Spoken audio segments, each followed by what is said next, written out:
photo kakiba phajaba angang rosto magi Instagram da thagatlami aduga asumnaso nokmi hairi aigi Instagram gi gallery da leiroko leirang amana janafom khangda mangkhibadi pamde asuk phajabi nangsa esu mama leita pangan khiba pamui lepsi magi dama lepkum si magi dama asuk nusiba amuksu propok chakpa sauning mamaram chatni wangang ni matau ni mityeng ni Madamgi mamit chimbal naton khazai laibak visum amamang khak oina yenglagadi nushibani adobo pulaf oina yengkhradi wangang haktaba wahaina nungsi handaba Madamni itam ni chami khangmana amuksu mina nam thak tawibada nungaitabani Madamgi damak asum khallubada manaktabu chatsira chatkhumsira wakhal sidaso amuk lamsilakle man hekta wakhal langfai khalluba natte khangi minamba sanabirambagi nungsi maicha ngauchatnabani thabalda urum thibani nongzuda nongliksu thibani sagonbi khaknata kapchet pisu oibani leitingni nupigi ukhibani mamit ira thangba ningba kaiba sakfamado magi dama khanba thamoi mangondaso asumna waraklibani khonjelduna kaigino thamoi nangna asuk yami nungsi chawride mangonda khakla oiramoida maga khak nakna loinabagini asuk yamna kreng lawba mana mapi ira chelakpada khangde thamoi sida kaigino chaina fawba sibu minungsi chawba thamoi oibanara migi awaba ubada chaina khangbagum aina wabra usinaruno khangsindaruno thamoi nangi nathaunate kapkera nokera magi punsini magi aiga mari leinade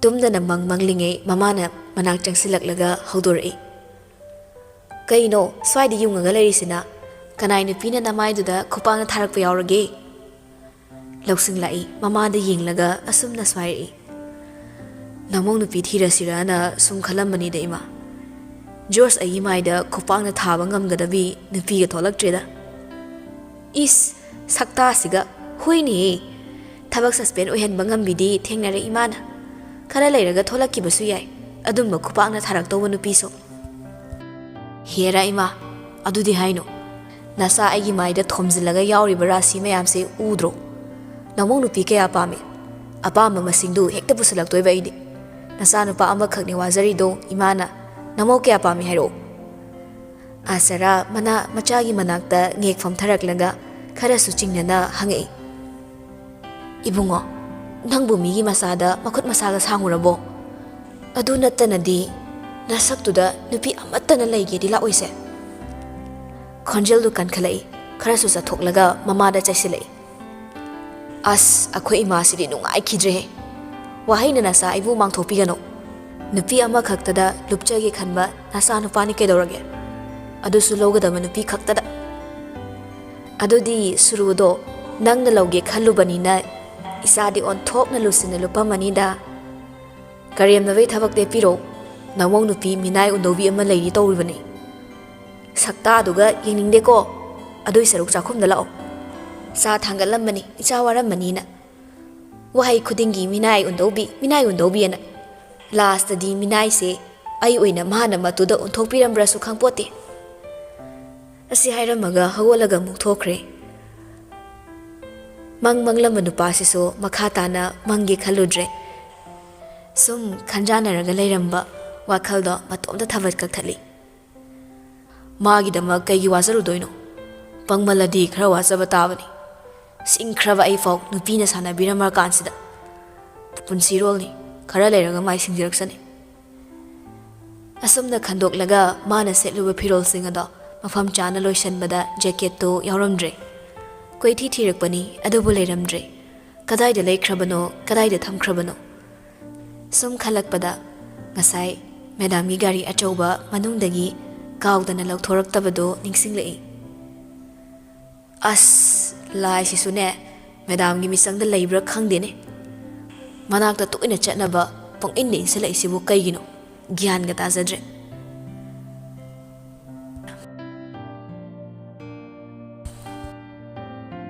ꯁꯣꯝꯗ ꯔꯤꯀꯤꯁꯨ ꯋꯥꯈꯜ ꯈꯟꯕ ꯂꯦꯞꯇꯦ꯫ ꯑꯃꯨꯛꯁꯨ ꯃꯥꯅ ꯇꯧꯔꯤꯕꯗꯨ ꯂꯥꯜꯂꯕ꯭ꯔꯥ ꯀꯤꯕꯅꯤ꯫ ꯑꯗꯨꯕꯨ ꯑꯃꯨꯛꯁꯨ ꯃꯁꯥ ꯃꯇꯣꯝꯇ ꯂꯧꯔꯤꯕ ꯐꯤꯔꯦꯞꯁꯤ ꯃꯍꯥꯛ ꯂꯥꯟꯗꯦ ꯈꯜꯂꯝꯃꯤ꯫ ꯃꯍꯥꯛꯅ ꯇꯥꯝꯅꯥꯕ ꯌꯨꯝꯁꯤꯗ ꯄꯨꯁꯤꯟꯕ ꯄꯥꯝꯗꯕꯒꯤ ꯃꯔꯝꯁꯦ ꯃꯈꯣꯜ ꯊꯣꯛꯅ ꯍꯥꯏꯔꯒ ꯊꯃꯣꯏꯗ ꯋꯥꯈꯜꯗꯣ ꯃꯁꯥ ꯃꯇꯣꯝꯇ ꯇꯥꯍꯟꯖꯔꯝꯃꯤ꯫ ꯇꯥꯝꯅꯥ, ꯅꯪꯅ ꯈꯤꯇꯪ ꯂꯤꯔꯤ ꯈꯣꯏꯔꯤꯕ ꯅꯨꯄꯤ ꯑꯃ ꯑꯣꯏꯔꯝꯃꯒꯗꯤ ꯑꯩꯁꯤ ꯌꯥꯝꯅꯁꯨ ꯃꯊꯥ ꯁꯥꯔꯝꯃꯣꯏꯗꯕꯅꯤ꯫ ꯌꯨꯝꯅꯁꯨ ꯅꯪꯕꯨ ꯁꯣꯏꯗꯅ ꯌꯥꯔꯝꯒꯅꯤ꯫ ꯑꯗꯨꯒ ꯑꯩꯅꯁꯨ ꯅꯪꯕꯨ ꯂꯧꯔꯝꯒꯗꯕꯅꯤ꯫ ꯑꯩꯒꯤꯗꯤ ꯏꯆꯤꯜ ꯏꯅꯥꯎ ꯑꯅꯤ ꯁꯨꯕꯁꯨ ꯅꯠꯇꯦ꯫ ꯌꯨꯝꯁꯤꯗ ꯅꯪꯅ ꯃꯧ ꯑꯣꯏꯅ ꯂꯥꯛꯑꯒ ꯅꯪꯒꯤ ꯅꯦꯆꯔꯗꯨꯗꯤ ꯏꯃꯥꯅ ꯌꯥꯝꯅ ꯄꯦꯟꯖꯔꯔꯣꯏ꯫ ꯏꯃꯨꯡ ꯀꯥꯡꯈꯣꯡ ꯁꯣꯏꯗꯅ ꯆꯥꯏꯒꯅꯤ꯫ ꯁꯥꯟꯇꯤ ꯐꯪꯂꯣꯏꯗꯕ ꯌꯨꯝꯗꯤ ꯑꯩ ꯄꯥꯝꯗꯦ꯫ ꯑꯁꯨꯛ ꯁꯥꯡꯕ ꯄꯨꯟꯁꯤ ꯈꯣꯡꯆꯠꯁꯦ ꯅꯪꯒ ꯆꯠꯃꯤꯟꯅꯔꯕꯗꯤ ꯑꯩ ꯋꯥꯅꯤ꯫ ꯑꯩ ꯅꯪꯒꯤ ꯅꯤꯡꯉꯥꯏ ꯏꯟꯕ ꯉꯝꯃꯣꯏ꯫ ꯏꯃꯥꯒ ꯅꯪꯒꯒꯤ ꯃꯔꯛꯇ ꯑꯩ ꯋꯥꯈꯜ ꯁꯥꯟꯇꯤ ꯐꯪꯉꯣꯏ꯫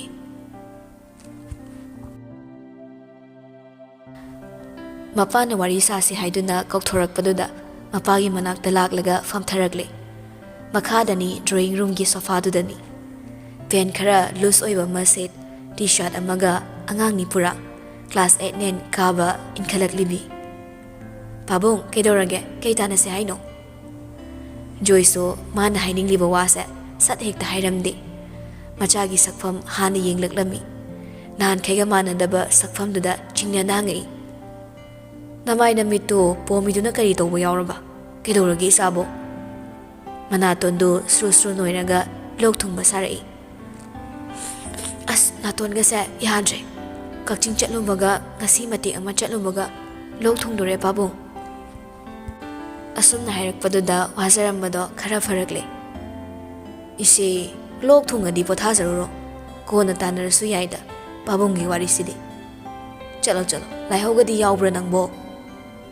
ꯂꯣꯛ ꯈꯤꯇꯪ ꯊꯨꯡꯕꯅꯤ, ꯀꯩꯁꯨ ꯇꯧꯔꯣꯏꯗ꯫ ꯑꯗꯨꯝ ꯍꯥꯏꯔꯛꯑꯣ, ꯇꯥꯟꯅꯁꯦ꯫ ꯌꯥꯅꯤ ꯄꯥꯕꯨꯡ꯫ ꯏꯃꯥ ꯏꯄꯦꯝꯃ, ꯗꯤꯂꯔꯒꯤ ꯁꯨꯝ ꯋꯥ ꯈꯔ ꯍꯪꯒꯦ ꯇꯧꯕꯅꯤꯗ꯫ ꯅꯥꯅꯤ, ꯆꯠꯂꯣ ꯆꯠꯂꯣ, ꯄꯣꯊꯥꯔꯨꯔꯣ꯫ ꯍꯛꯆꯥꯡꯅ ꯃꯔꯨꯅꯤ, ꯀꯣꯟꯅ ꯈꯟꯅꯔꯁꯤ ꯑꯩꯒꯤ ꯋꯥꯁꯤꯅ꯫ ꯍꯣꯏ ꯍꯥꯏꯔꯒ ꯍꯧꯒꯠꯂꯛꯂꯒ ꯀꯥ ꯃꯅꯨꯡ ꯆꯪꯉꯛꯂꯦ꯫ ꯊꯥꯔꯤꯕ ꯁꯣꯐꯥꯗꯨꯗ ꯐꯝꯊꯔꯛꯂꯒ ꯐꯣꯟꯗꯨ ꯃꯦꯠꯂꯤ꯫ ꯃꯥꯒꯤ ꯀꯥꯗꯣ ꯌꯥꯝꯅ ꯆꯥꯎꯕꯅ ꯀꯥ ꯃꯅꯨꯡꯗ ꯁꯣꯐꯥ ꯕꯦꯗ ꯄꯨꯂꯞꯅ ꯈꯤꯜꯂꯤ꯫ ꯔꯤꯀꯤꯒꯤ ꯇꯦꯛꯁ ꯑꯃ ꯁꯠ ꯄꯥꯏꯁꯤꯜꯂꯛꯂꯤ꯫ ꯂꯩ ꯀꯧꯔꯝꯃꯤ꯫ ꯅꯪꯒꯤ ꯍꯣꯁꯄꯤꯇꯥꯜꯒꯤ ꯊꯕꯛꯇꯨꯅ ꯃꯔꯨꯅꯤ, ꯑꯩ ꯀꯩꯁꯨ ꯈꯟꯗꯦꯗ꯫ ꯑꯗꯨ ꯑꯣꯏꯔꯁꯨ ꯍꯥꯏꯔꯒ ꯅꯨꯡꯉꯥꯏꯇꯕꯒꯤ ꯏꯃꯣꯖꯤ ꯑꯃ ꯍꯥꯞꯆꯤꯜꯂꯛꯏ꯫ ꯌꯥꯔꯦꯍꯦ, ꯅꯣꯡꯃ ꯐꯖꯕ ꯑꯃ ꯄꯤꯔꯛꯑꯒꯦ꯫ ꯑꯌꯥ, ꯀꯥꯏꯗ ꯍꯨꯟꯗꯣꯛꯑꯝꯃꯒꯦ?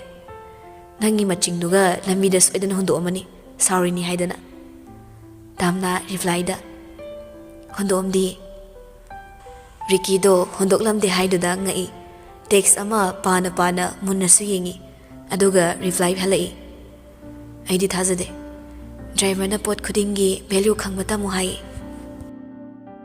ꯔꯤꯀꯤ ꯗ꯭ꯔꯥꯏꯚꯔ ꯄꯜꯂꯛꯄꯗꯨꯗ ꯁꯛꯐꯝ ꯈꯔ ꯍꯟꯖꯤꯜꯂꯛꯏ꯫ ꯃꯥꯅ ꯑꯗꯨꯃꯥꯏꯅ ꯍꯥꯏꯕ꯭ꯔꯣ?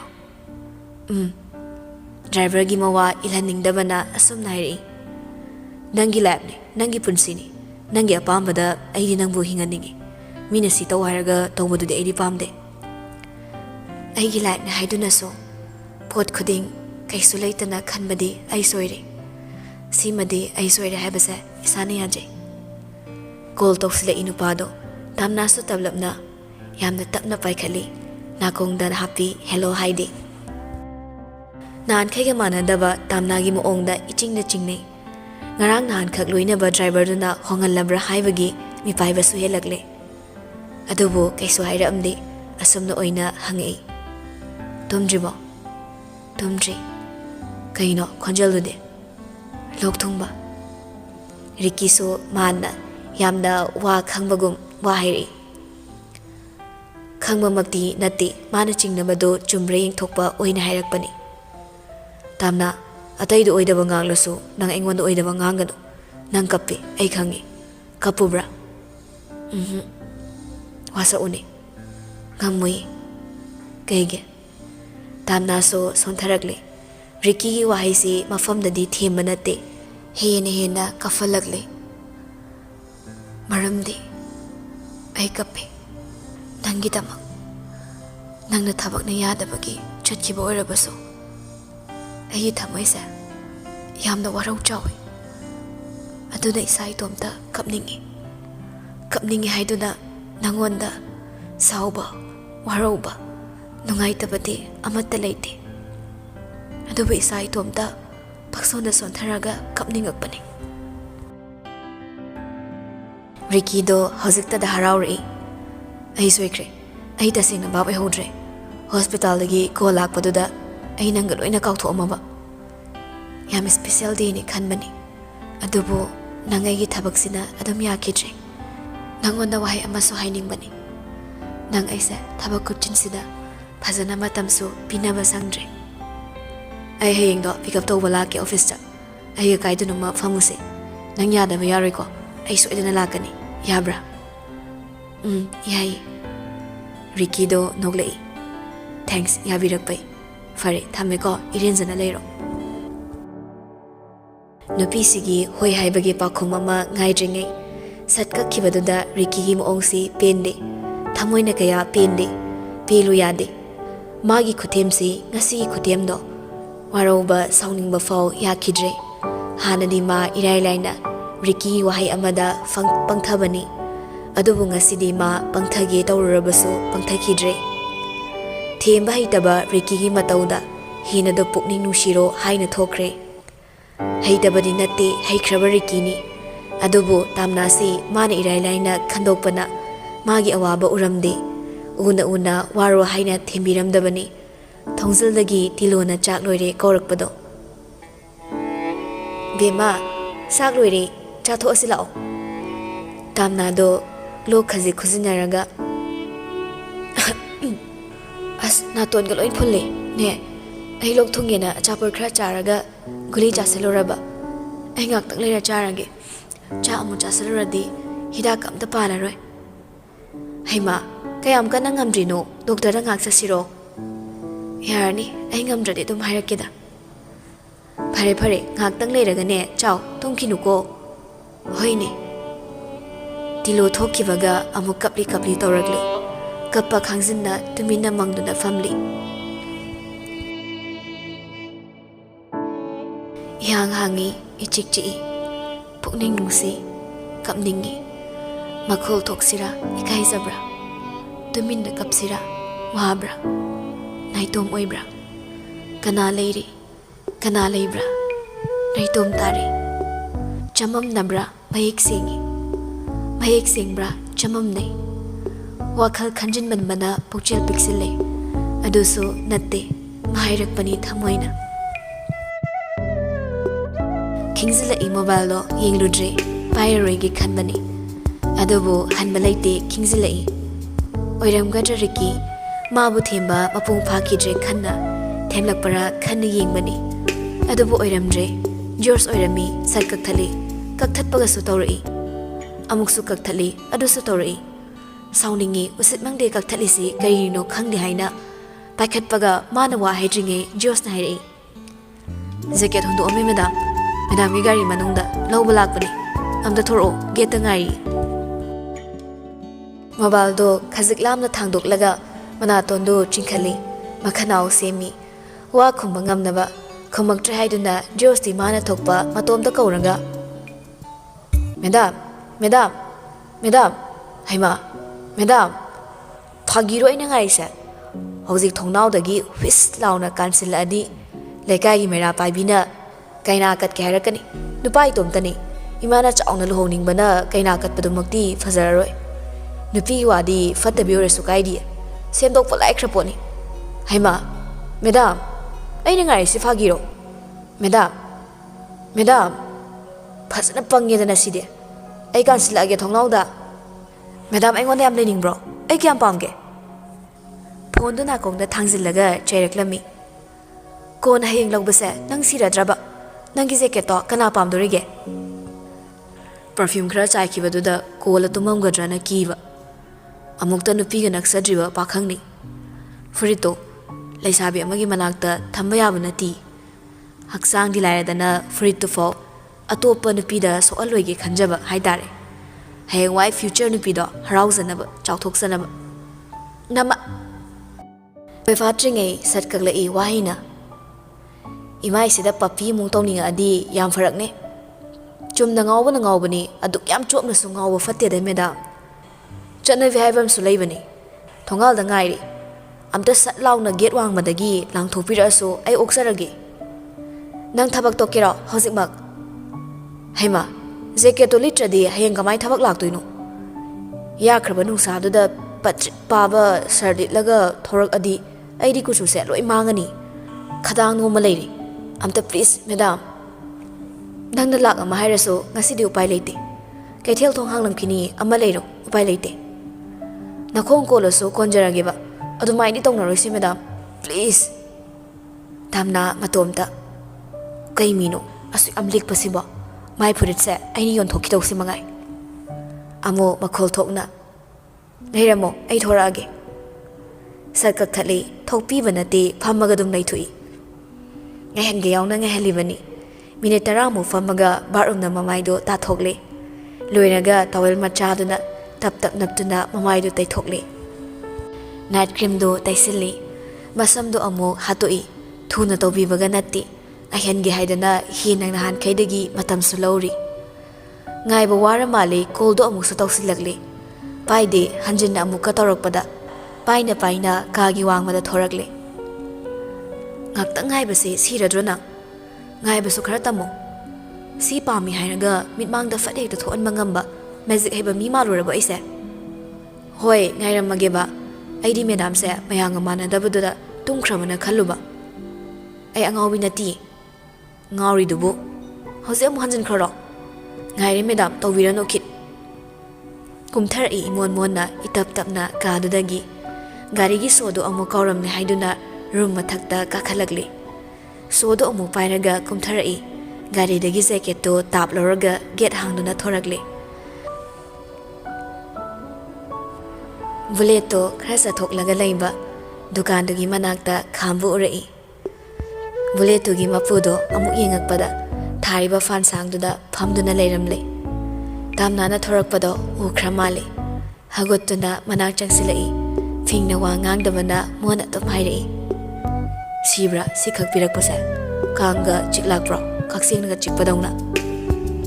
Mafam matam chadaba thabak tawningnaba adugi. Kadai piro puzarkrage. Saka chadri purise yumhek yawbaga yawramdrini. Ising chaidana laknagi kitangai. Kaida leige ningsingakpada. Sol hola chelaini. Se. Khaw ama pirei. Apikpa khawni chegi munna yenglaga. Kaino se. Kalen thagina ingtham thagina yeknaba se pairomeda. Nangda piraga aine hekta lawtarene. Kaino sukhangdana lawroi. Kaino han hairo. Pibu piradi lawsalo. Yeknabana pirakpadi nattidana. Pakhangna pibane. Tap lawraga yengi ice cream oirami.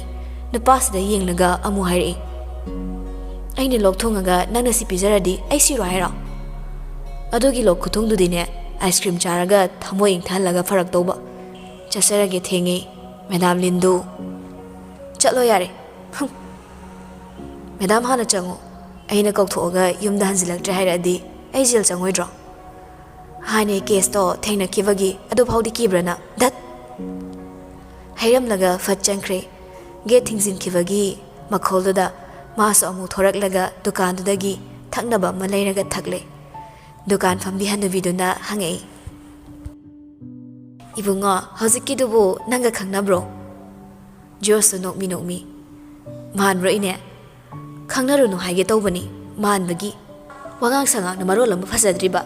Sakhaktani ko khara yari se maralga. Ataidi yam kangkang lawbani. Suningadaba nupi natida. Minai ka ullagadi khara sanagadra. Ado natraga ibungo nang sak thongbagi training chalo dukatpa waisit wairab loina tamba horo ine nupi haisidi sanni sajik sarga pizaraga them sampot khoidongna imungi thabai ingkhang sitnana temtho handoinida nungtigi hoi yumdo pura maina tawkhaisaramani ine gi wari sisu nungairi masidi leningdre adu lengre yadre hallage toina lakpasu yari Ine toina thengna kisiko chalo kige. Hoi chalo. Wakhal khalluko nasaksu phajai leisabi phaba yam leiko. Noi wahaiduna noklambani. Kaya yaningbо oidrabasu noktuna ahalduna hairakpa waisi tari khanganbani. Thakpa loiraba drinks ki kendo dukan gi nakanda chethi vox na dustbin oina khiliduda hapchin khraga jacket tulisale mayum tamna thauki. Yenghawbani terrace mathaktagi nupa asibu. Amuk fan thariduda famtharaklaga pirakpa ice cream do hangdoklaga wana sabe spoon macha amakhak haplakli-duna khotlaga chai. Yamna tapna wakhalsu khanna chai. Mahaudi faurodre adubu nupasigi moong matau khudingi mitta chongthorakle. Aduna ithum thummi oinammi nupasigi saktam ningsingbana oira male. Office da mai horakpada mana fingna mai muthatpa. Kakching da chatpada magi chanaba laibiba. Ingna mi nokhanba, ingna mi sawanba, ingna mi ngawhanba gunna madi yawbani. Nokmi Madam haina kaurakpa khonjel mayamga manadabani. Manak naksina lepakpada tarang karigisu chatpano kibani. Nupasida yamna kanba yai amadi yawri haibase tamnana chingnei. Joyna Ibema tumdribo nangbo kaurakpaduda mafam amada atopa wakhalgi taibang amada lairambadagi asengba taibangda lagle. Joyna manak famtharaklaga waraktuna swairi. Lok thungaga adu sarabadi kamai tawdoiba kaidagi ice cream no. Tamnado mapada onsilakle. Pabung koksikpa phakre. Ngahak leraga lok thungba sufara ani hai. Si ice cream se hidakni. Is laigo oknaraba nangbo. Oknadeda asuk chawkhala kansida kaidi laino pabung. Mi fau laifam laitrakansida.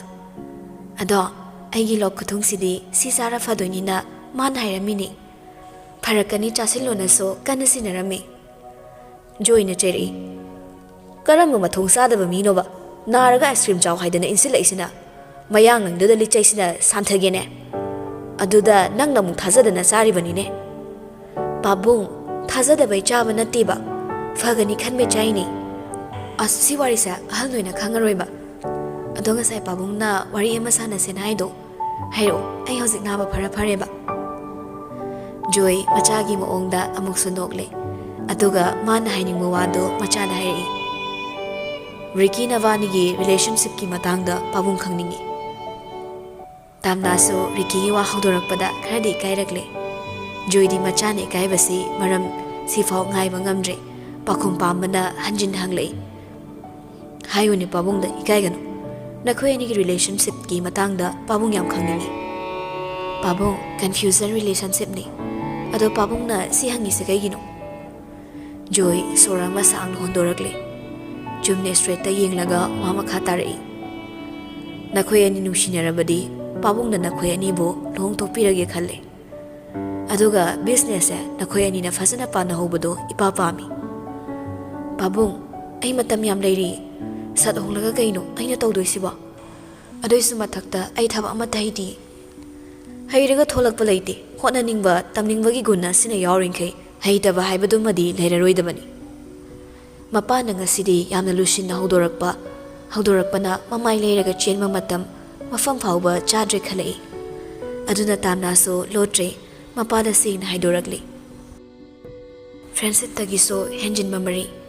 Aduga laptagina khasi komthokpa mari ni pabung. Ricky ga aiga ki mari se. Aduna pabungi pakhumse ai phasana piba ngamdre. Kamaina khumdoino so khangdre. Ado pabung simade mayek singi. Ai mabu nungsi. Nakhoi ani wari sana tho. Aduga confirmation ama ipada piyo. Adugi matung ina pabung thaba khara tawningi. Oi pabung ai maga paw phawnagi. Phare limit se ingi ko nakhong nakhut ingani patharuro. Pabung di kuina fambada yanglin senari hogolage. Tamna hogolaga chatkrabani soli. Mapana chatkiba Arun adomda yenglaga onthokduna su yengluraga chumna muk phamkre. Bakhong ani pulap thangatlaga khongrai chanduna fammi. Zoina wahai khara hairambasina hina wakhal khallo haina insilnambagum. Atopa wakhal amamuk lamsillaga khanba ukre. Ricky da call tawraga wari khara haudoke haina tawbani. Waiting leibaduda kakthatle. Ngak leiraba tawsinbani amukso waiting hairakle.